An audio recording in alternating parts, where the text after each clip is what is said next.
Hello, and welcome back to What's Next. I am already at my third episode, which I think is very cool. I will say something that I have learned in doing this is that it is surprisingly hard to interview someone. So all my respect goes out to those late night hosts. I will say, I used to think I could do that. That seems super easy. But put a mic and some headphones and a computer in front of someone, and it suddenly becomes a pretty daunting task. So I'm definitely learning on this journey, and I am excited to keep going, and I hope that I just keep getting more confident and better at this. But that's kind of the process of this process and point of this podcast, that we are all learning and developing ourselves to head into brighter futures. Gosh, how cheesy, but I love it. On today's episode, I chat with my very, very good friend, Becca. We met at our first adult job right out of college at United Talent Agency. And since then, we have struggled through the entertainment industry together. We talked today about her love for theatre, how she got into it, how she has brought that passion for theatre and put that into her professional life. She walked us through the nitty-gritty of job hunting, of being an assistant, of being a celebrity publicist, and her top tips on all of the above. She really does have some incredible insight for those who are just maybe considering the entertainment industry, those who are considering going the agency route to enter into the entertainment industry, or maybe are interested in the world of PR and talent PR specifically. So listen up and enjoy. Lacey, thank you so much for having me. No, thank you for coming on. I so appreciate you taking the time and talking all about your story. Well, thank you for taking the time because I made you come to my apartment to record this, and I appreciate that. Honestly, it's better. Your apartment is quieter and you have a cat. I do have a cat. She's very cute. She will be on next week's episode of What's Next, everyone. Oh, 100%. I need to hear her career story. We need advice from Cleo, how to be the cutest cat possible. In the world. In the entire world. Yeah, she's getting her talking points together right now. Oh, amazing. Love it. And you'll do her publicity for it? I'll do her PR. I also do her grooming. Oh, amazing. Perfect. It's like a one-stop shop. Exactly. Double whammy. Oh my gosh, I love it. We go back a long time. Now it's actually like 4 years. That doesn't 4 years. feel like that long. It does not feel like 4 years, but that's a whole college education. It is. That's what really freaks me out when I measure it in that specific time frame. Don't like that at all. But let's go back even further than that. So you went to UCLA. Go Bruins. Go Bruins. Did you want to go into entertainment and specifically theater when you were at UCLA, or was that a later decision? So I grew up in the Bay Area. I was always a theater kid, and I always was like president of the drama club and like doing all kinds of stuff on stage at my little public high school that didn't have a stage. It was a multi-purpose room. And I had a realization when it was like time to apply for college. I'm like, oh, I'm actually not really good at this. Like, I like it. I'll put in the time, but like at a certain point you can either sing or you can't. Wow. And I can't. So I was like, I still want to be creative though. And like my dad always worked in marketing and advertising. So I'm like, okay, like I'll do something like that instead of like working on like theater or like movies, because that's Hollywood seemed scary to me. Like I'll do like commercials and ads and like I'll Mad Men it up and be Don Draper and like make cool creative decisions that way. Yeah. So I applied to a bunch of schools on the West Coast because at the time I had been to New York maybe one time and I didn't realize how much I loved it. So I was like, I want to go to like a West Coast school. So I applied to some Cal States, some UCs, and University of Oregon because my dad went there. Go Ducks. I ended up getting into almost all the schools I applied to. UC San Diego randomly didn't want me. So I was like, okay, hater. And then I remember UCSB was like my top. I never even toured UCLA because I was like, I'm not going to get in there. I don't want to get my hopes up. My parents told me, check the box on the UC application. You're filling it out anyway. Just check the UCLA box. We'll pay the $60 or whatever. Yeah. And I did, but I distinctly remember UCSB came out on a Monday and UCLA came out on a Friday of the same week. Something like that. And I got into UC Santa Barbara. I'm like, that's it. I'm in. Going to college, UC Santa Barbara. Let's learn to surf. Let's go to the beach, SoCal. Haha. And then on Friday, like, I didn't even really like care to check the UCLA portal. Like, I remember I tried it at the time, and then everyone and their mom was trying it, so it didn't load, and I had to go to work at a smoothie shop. Oh my god! So I went to work. It was actually my first day of work ever. We were opening a brand new smoothie shop. We all had to sit in a circle, and like most of us were in high school, and said like where we were going to college. And I literally was like, yeah, I'm going to UC Santa Barbara. Like, didn't even think about the fact that like I had maybe already gotten into UCLA. And I don't even think this was the question, but I like this story. No, I love this story. And then, side note, my best friend, ride or die, Trace, neighbor since I was 4, he always wanted to go to UCLA. And I remember I got out of work from my smoothie shop. It's probably like 4 hours later. And I check my phone and I see a text from Trace that's like, I got in. And I was like, oh, I should probably check that. So I'm sitting in my car in a parking garage. And I checked and I got in. And I was in such shock. I was like, I need to call my mom, all this stuff. I just replied, me too. And then I called my parents. They didn't answer. Oh my god. Both of them did not answer. I called my sister. She did not answer. I called my brother. He didn't answer. I'm like, wait, what do I do? I just got into like one of the best schools in the country. Absolutely. And then Trace kind of replied like LOL, and I was like, no, I actually like got in. Oh my god, he didn't believe you? And he didn't believe me, and he's like, no way. And I said, I'm on my way. And Trace is my neighbor, so I was gonna go home anyway. So I just went to his house.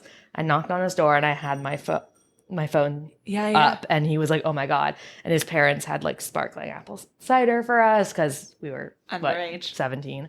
And then I remember his parents took photos of us with the apple cider and sent them to my parents. And we're like, at least one of us cares. Oh my god. My parents were mortified that they missed my calls, and they love me, are very supportive. They're the whole reason I applied UCLA. That is But yeah, so that's funny. how I wound up at UCLA. And I like toured it and stuff after I got in because I need to see the school, of course. Yeah.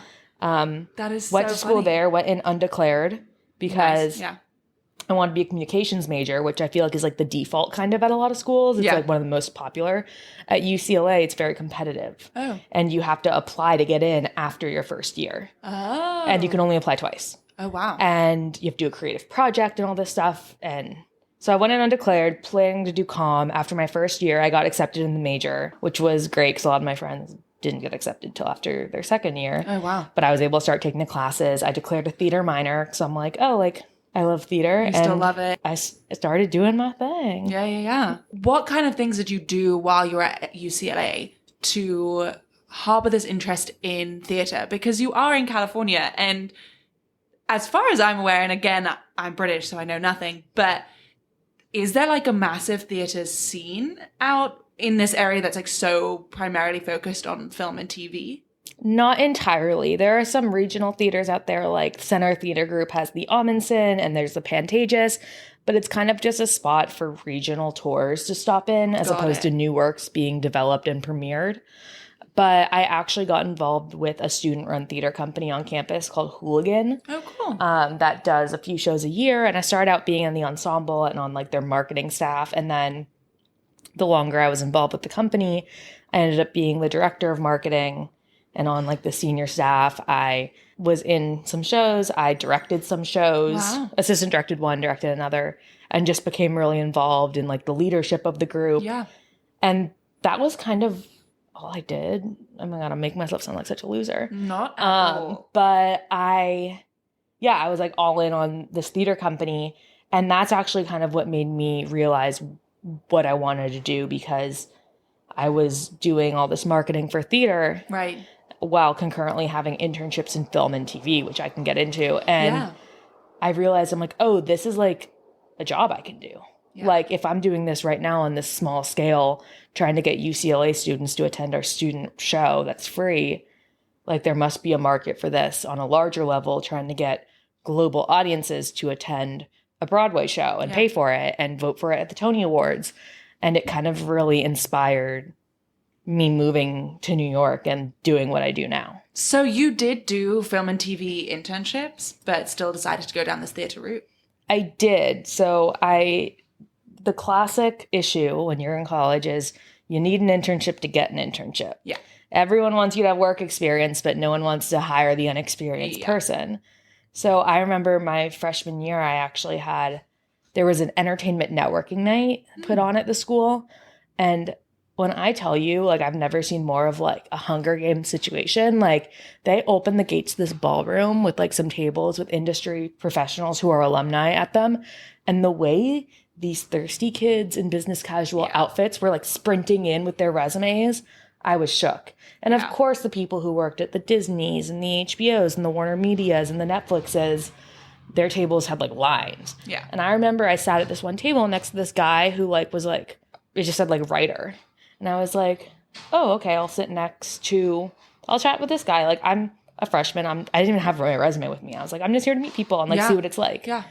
And we just kind of got to chatting and really hit it off. And he was like, look, like, I'm just a writer. Like, I don't really have like money to like pay an assistant or an intern, but like, I really like you and I would love to work with you if you're interested in like learning more about the industry. Like, I'd love to like have like coffees every now and then, tell you more, and like have your eyes on my scripts because I'm always looking for like smart feedback. Yeah. So literally I was kind of just like doing that, and like I called it an internship for the purposes of my resume. Totally. There was no paperwork involved, but I would meet up with this guy like once a month. And we'd like have a coffee at like the Coffee Bean and Tea Leaf. And I would give him some feedback on the scripts I read. And we would do that. And then it's crazy how it all snowballed, because then the next summer after like my sophomore year, I was like, oh, I need a real internship. I need to pay for my car somehow. Yeah. So I applied for a summer internship at this company called Robert Half, which is a global staffing agency.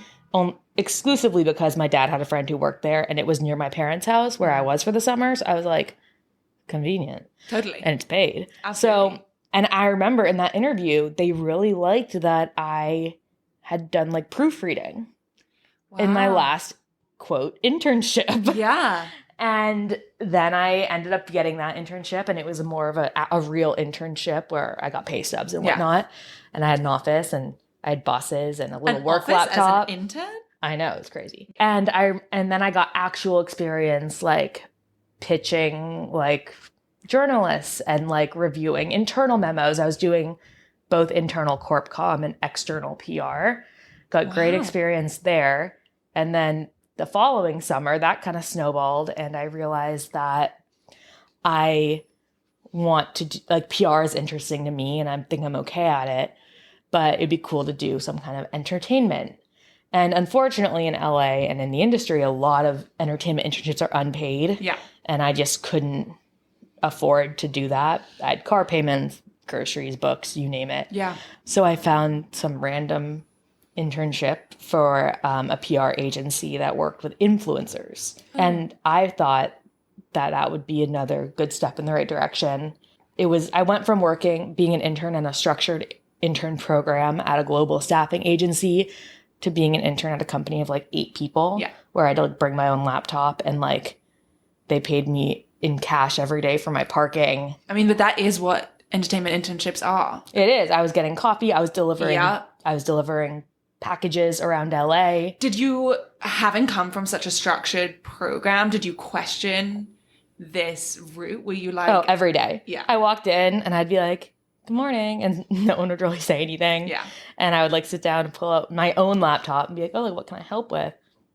Some days there were just no jobs, but because it was my own laptop, I would just like do homework. Yeah. Because I was taking a summer course at the time.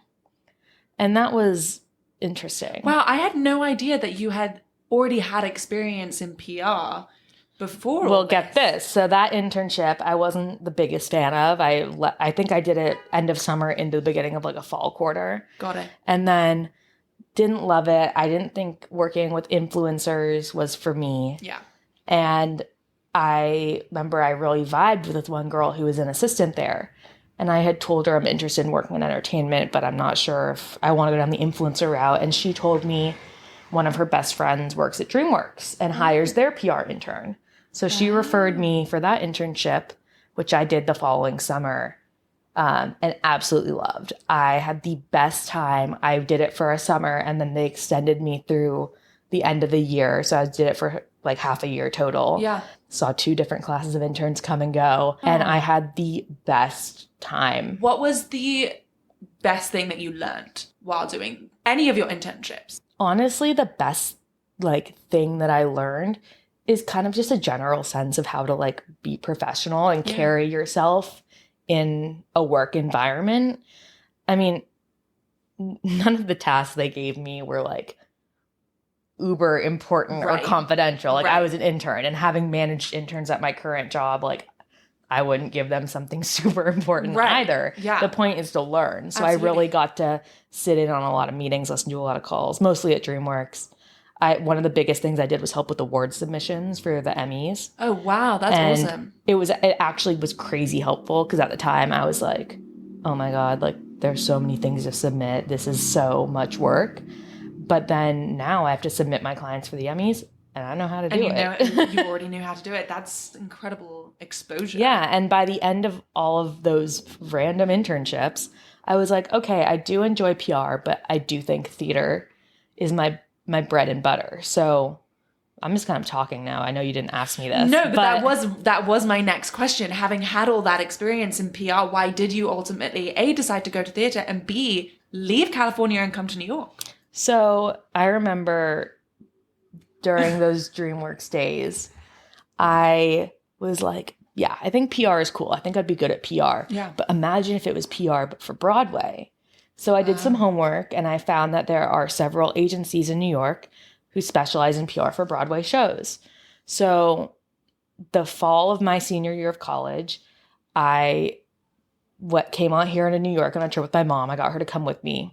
I kind of framed it as a girls' trip. And then I cold emailed and cold LinkedIn messaged a ton of people who worked at these PR agencies. And I hit people up who worked for Broadway producers. I hit up people who work for Broadway ad and marketing agencies, Broadway social media agencies, anything that was PR marketing related and Broadway.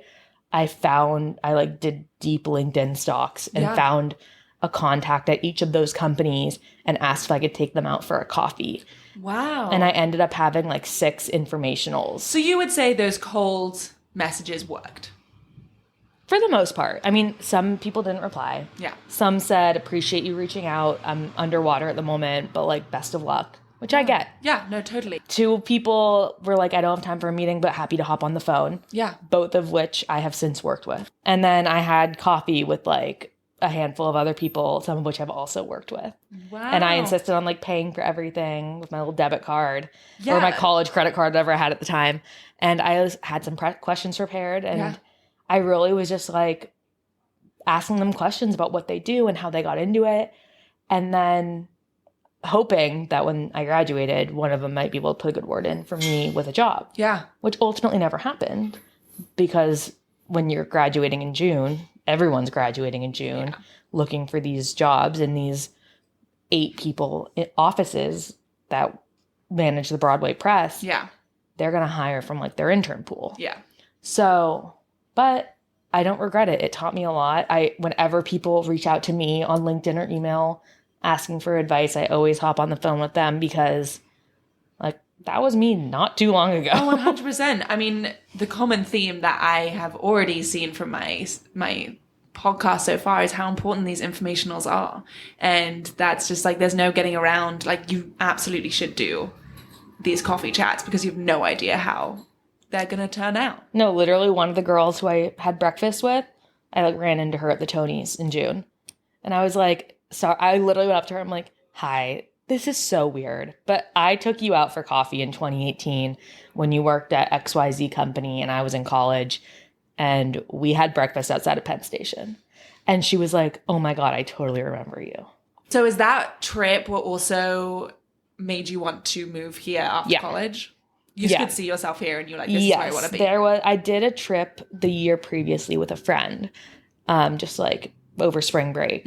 And I remember like I was too nervous to like walk a few blocks by myself. Like I didn't want to take the subway by myself. Even like the walk from like the Uber to like her friend's apartment we were staying in, I was like on high alert. Yeah. I was like really nervous because I grew up in a suburb. I've never really like been in a city. But then that trip I really like grew into it. And now I live alone in New York and walk down the street by myself every day. So. Absolutely. So how did you get your first job? So my first job was posted on playbill.com. No way. I was scouring the playbill.com job board every day for any kind of theater thing, whether it be a front desk associate at Roundabout Theater Company or a part-time marketing apprentice at Atlantic. Yeah. Anything theater I was applying to. I actually applied for me and the two girls I was moving out to New York with. We all applied for the Roundabout apprenticeship program, all in different departments, and they both got it and I didn't.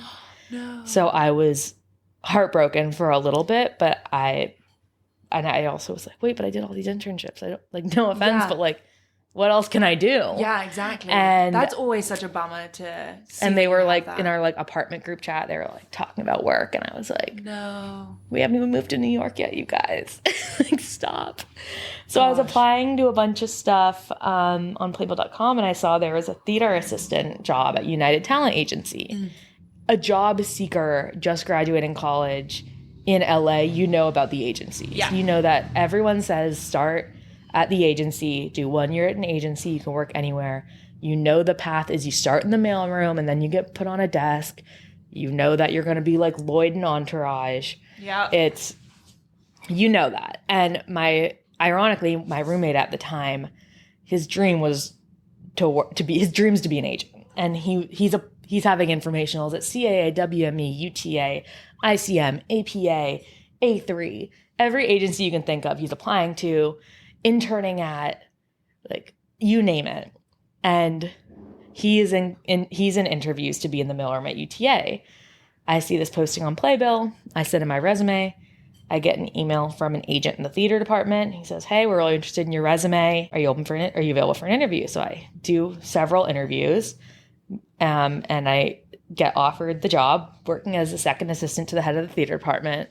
Meanwhile, my roommate is still interviewing to be in the mailroom. And he's like, I don't understand. You skipped the mailroom. Yeah. You're on a desk.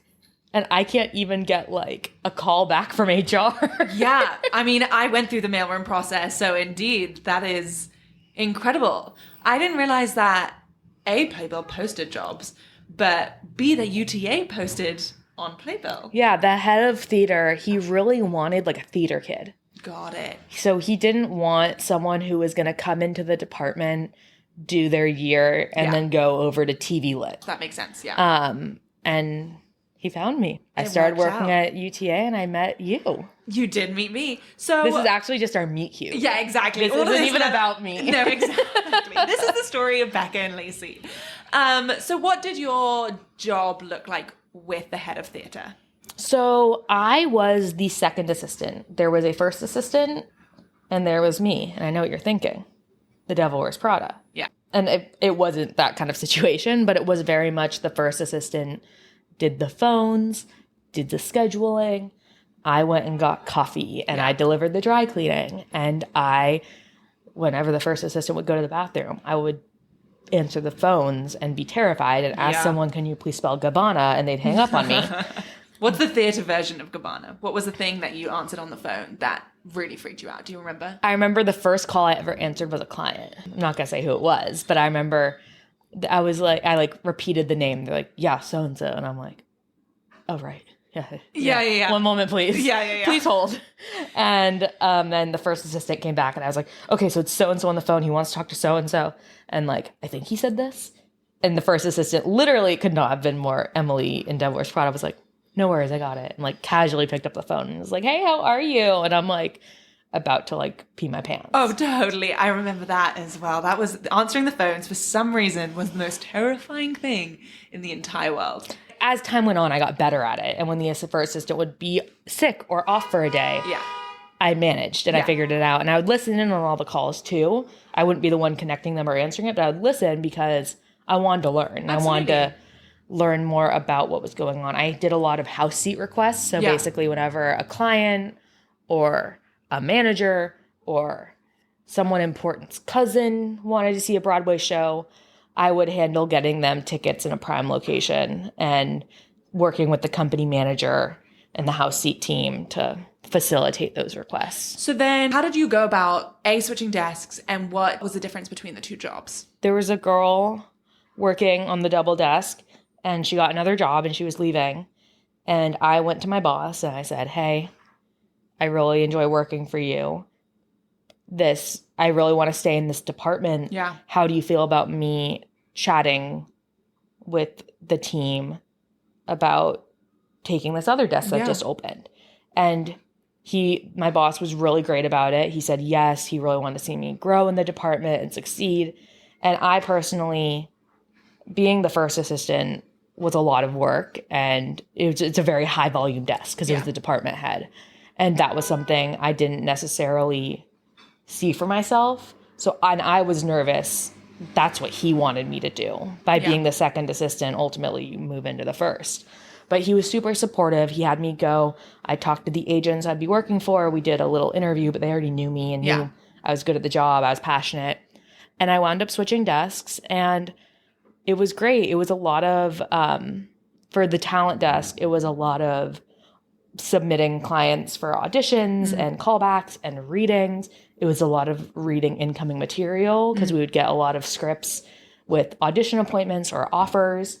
And I would read them before my boss, because sometimes I'd say, oh, this is great and this is something they should do.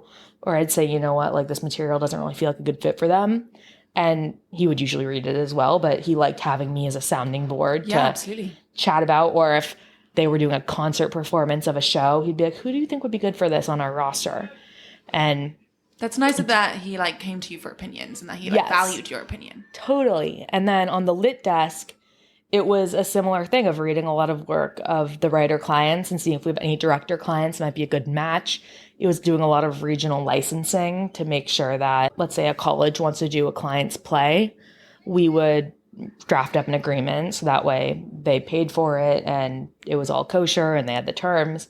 It was a lot of like money tracking on both desks, making sure that clients got paid for what they did and that the agency got their commission. It was a lot of answering phones, rolling calls, calling casting directors, company managers, producers, you name it. So are you happy that you went the agency route? I am. I really learned how to be an assistant in a nutshell, and I learned a lot about the industry, both TV and film and theater, because when you're on the client teams, you see their TV and film stuff come across your desk too.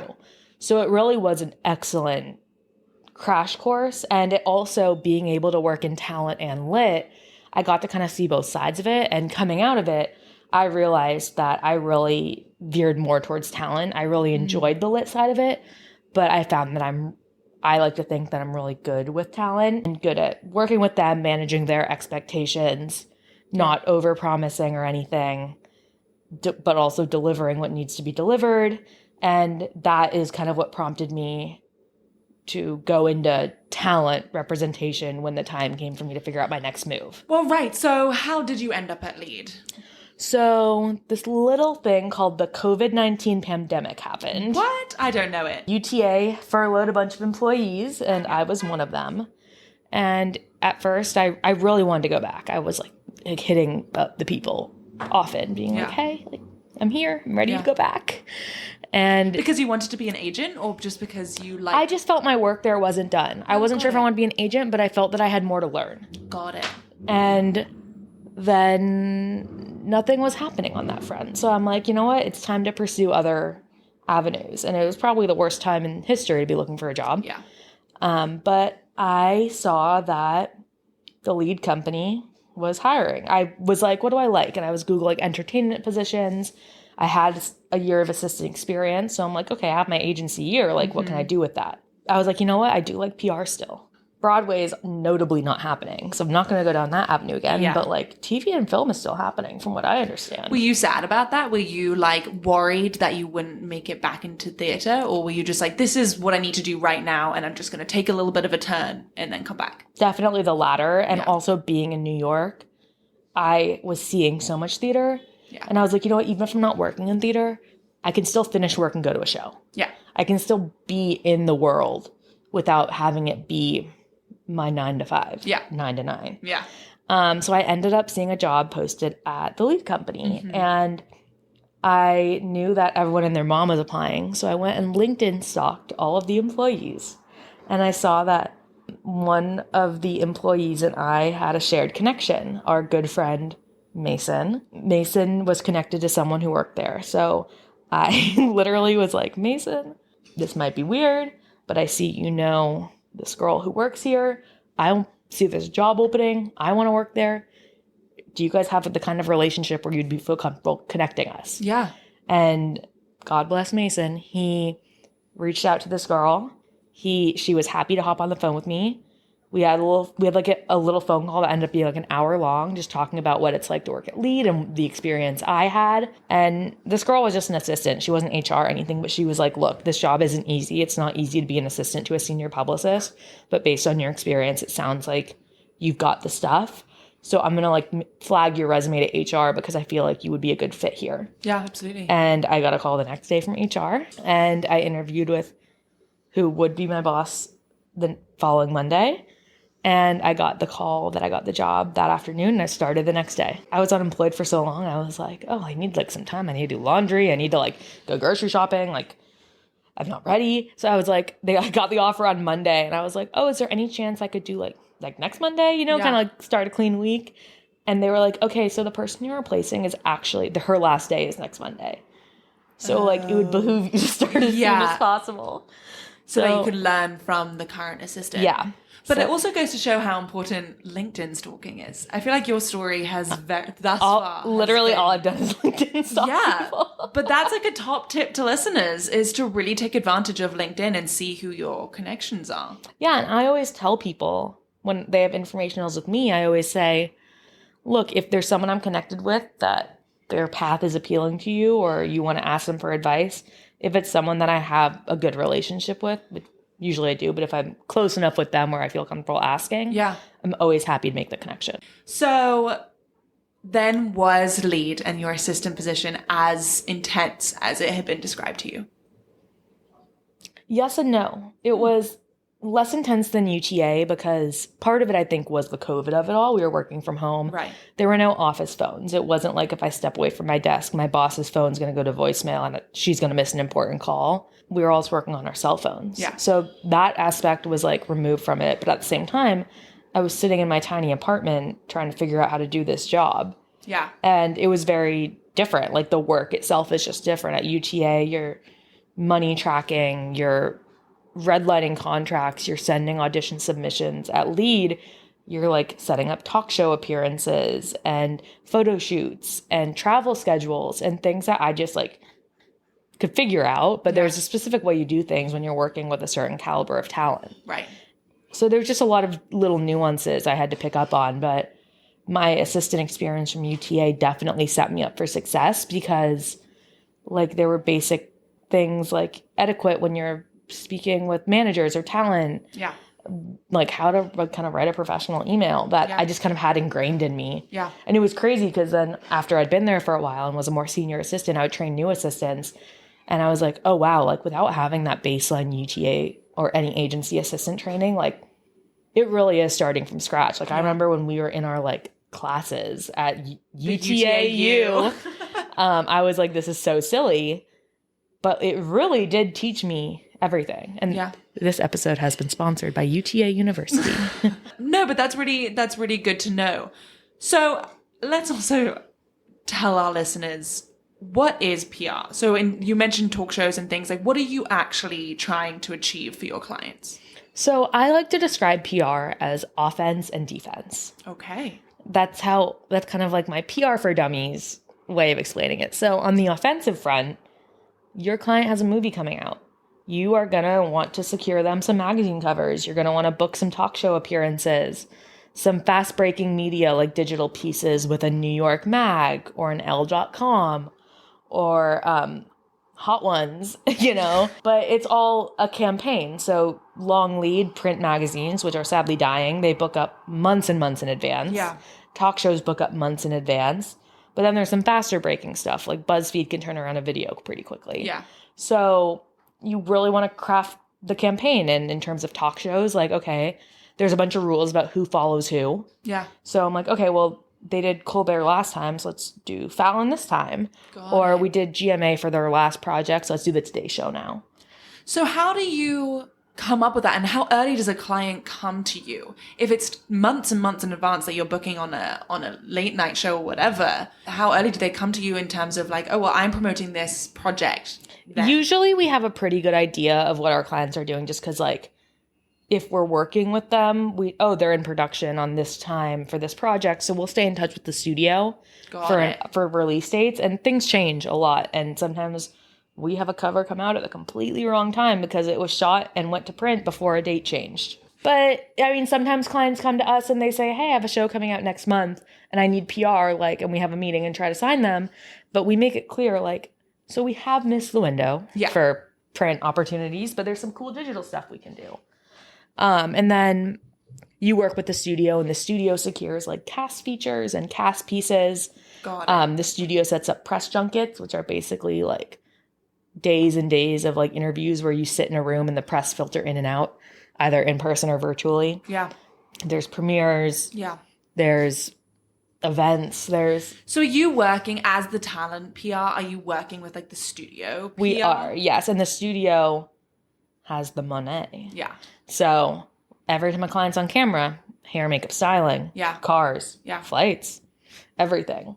But one thing that separates what PR does versus like agents and managers is PR does earned media, anything unpaid. So if a client is paid for an ad campaign, that's not something we do. If there's a PR aspect of the campaign where they have a deal with Gucci and they do a bunch of campaign shoots and they also need to complete 2 interviews, we help for the interviews. Agents and managers who get commission on the deal do the paid stuff. And then the other side of PR is the defense, where sometimes someone says something unpreferable and they get themselves what the kids are calling canceled. And you got to combat that. Or sometimes a pull quote from an interview that was meant with all the best intentions, it's taken out of context and twisted by the Daily Mail. And we're having to correct a narrative, and where a client gets photographed in somewhere they shouldn't be, you name it. So that's why high-powered talent really keep PR people on the books. Yeah, always. So we have most PR companies operate on a monthly retainer fee. Got it. So clients pick if they want to pay or not pay every month. But when you're at a certain level, you just keep your PR on. Yeah. More up-and-coming talent, they know they have a big thing coming out, so they're going to splurge for 4 months and then stop. Yeah, got it. So getting back to you, you are obviously still with Lead. How did you position yourself as an assistant to be promoted, and what was the next step immediately, junior publicist? Yes. So Lead is still a newer company. We just hit 5 years. So there's not really a big, you work this long and then you get promoted to this step. It's kind of still fluid and very much based on need and like each individual person. So I really just I was covering a lot as an assistant. I was pitching. I was doing things that junior publicists and publicists do. And I really just was really open and honest with my boss. And I was like, look, I was an assistant for a year before this. I really like working with you and here at Lead, but I don't know how much assistant I have left in me. Yeah. And I want to take that next step and learn and grow and show you what I can do. Yeah. And it wasn't an overnight thing. I probably was saying things along those lines for like 6 months. Yeah. I got promoted after 2 years at Lead, so 3 years of assistanting. So after like 2.5 years, I was like, okay, I want to answer the phone and have it be for me, not for my boss. Yeah. Love my boss. Yeah. I was really vocal about just advocating for myself and stepping up on clients that were more up and coming and showing what I can do and taking initiative and just showing that I was ready for the next step and wanted the next step. And then I was promoted a little over a year ago and have really been focused on growing my business and signing a lot of new up and coming talent, expanding my roster specifically into Broadway in that space. You've been really amazing at that. Was it a challenge to convince people above you to go into the theater space, which is like not really, I mean, is it a traditional space for... I mean, a lot of publicists, at least at Lead, have 1 or 2 clients who have done theater. We don't really have a theater person, but my boss, right after I got promoted, brought me on to a client who had a show on Broadway and was doing a Tony campaign. And I really stepped up and worked with the rest of the team, but really showed like I am passionate about this and this is my thing.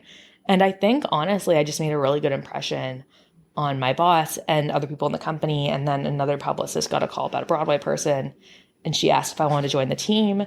Our work on that client was really well regarded by the client's agent, who sent another client our way. Wow. So it's just kind of been slowly building. I reached out to an agent and manager with a client going to Broadway this spring just today, and they asked if I could meet with him tomorrow. Wow. So really just hustling and trying to get my name out there whenever I'm at an event with my client. I'm introducing myself to everyone and just trying to like be more in the theater space.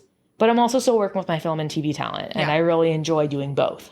What's like a day? So you're going with your client to an event. What do you actively do with them? So before an event, me and the other team members will make a schedule for the client that has hair and makeup timing, styling, car details, arrival details, what outlets are on the red carpet, what photographers are going to be there, who the on-site contact is. Is the event a seated dinner? Is it more of a mingling cocktail? Is there a screening? Are seats assigned? Is there an after party? Are there press in the room? Is there a roaming photographer? Ironing out all those details for every single thing. And if I'm going with the client, I'll go ahead of them and check out the scene, make sure I know where I'm going, make sure I direct them to the right way when they arrive. If there's a red carpet, I'll suss it out before, see who's on the carpet, note, kind of chat with the journalist if I'm there before the carpet opens, which I usually try to be, and say, hey, I'm going to have so-and-so coming. Would you want to chat with them? Because you never want to bring your client over to a journalist and have them say no thank you. And just kind of scope out the scene, stand with them for the press and make sure they're standing in the right place for photos, make sure the hair is not in the face, no nips are slipping, and see through it. And normally if it is like a dinner, I'll be there for the carpet and then I'll leave. Space is limited. They don't need a bunch of publicists milling around. But yeah, that's what you do. That's what I do. And if it's a photo shoot, I'll go early and I'll meet the team. Yeah. And I'll take a look at the looks. And if there's any looks that are not great, I'll be like, hey, I don't know if so-and-so is going to be super comfortable in this one. Maybe we could prioritize this other look instead. And when the client comes and we try on the looks, I know my clients pretty well. And if they're not in love with something, I'll be the bad guy and I'll relay that. Yeah. I'll make sure we're keeping on time. I'll make sure the photographer isn't having them pose in an unflattering way or in a way that they don't seem comfortable. Yeah. And really and make sure that like there's no BTS video while they're changing or while they're not in glam yet. Check in with them, make sure they have food, water. Yeah. Really just like be the liaison between the client and the press. Yeah. The photographer, the teams. So we're almost ready to wrap up. Oh, man. I know. This has been so fun. It feels like therapy. I know.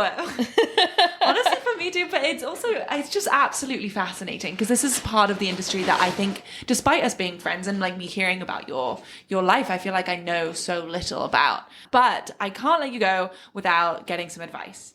So I think the first thing I want to ask is, what advice would you have for someone who just wants to go into straight theater? My advice would be see as much theater as you can and form opinions and be ready to talk about them. Yeah. Be able to say, I saw X and I really liked this but didn't love this. I caught blah, blah, blah last week and I thought this was super smart and I thought this casting was excellent and I thought the design was blah, blah, blah. And just have kind of theater talking points. Like I always say that you can teach someone a job. You can teach someone how to write a press release. You can teach someone how to send an email. You can't teach someone to be interested in something. Yeah. Show your passion, show your interest, and just like read plays, like listen to soundtracks. If it's theater you want, like make sure you know a lot about theater. Because one thing, theater kids are crazy. And I'm one of them. And they will like go to bat to show they're the most theater kid of all the theater kids. Yeah, absolutely. So do your homework. Yeah, that makes sense. And then what would your advice be for someone who wants to go into PR? kind of similar. Make sure that your finger is on the pulse. Make sure you are staying up to date with the current like awards contenders from movies and TV to even like theater and music. But make sure that you are reading the trades, Variety, Deadline, Hollywood Reporter, The Wrap, IndieWire. Check out Vanity Fair and Vogue, who's been on the recent covers. Be able to speak smartly about the industry you want to go into. Yeah. And be able to show that you like follow different kinds of medias, from podcasts to the latest TV and movies, music. Have you read anything great lately? Yeah. Just make sure that you're aware. Your finger's on the pulse, because that's one of the biggest things. Like, you need to be up on the trends. You need to be knowing. I love Cleo. This sound you're hearing, everyone, is my cat in my recycling. Okay, and now finally, as per the title of this podcast, what is next? I wish I knew. Immediately, I think we're probably going to open a bottle of wine here. Yeah, definitely. Honestly, for now, I'm really excited for the rest of this Tony season because I have a few contenders in the race. I'm excited to do campaigning again and really just keep vibing. I mean, the economy is not great right now. Not that I'm looking to leave my job, but it's not the best time to be making a switch. Yeah. I think I'm doing good work at Lead. I like working at Lead. And for now, just going with the flow. I'm just vibing. Yeah.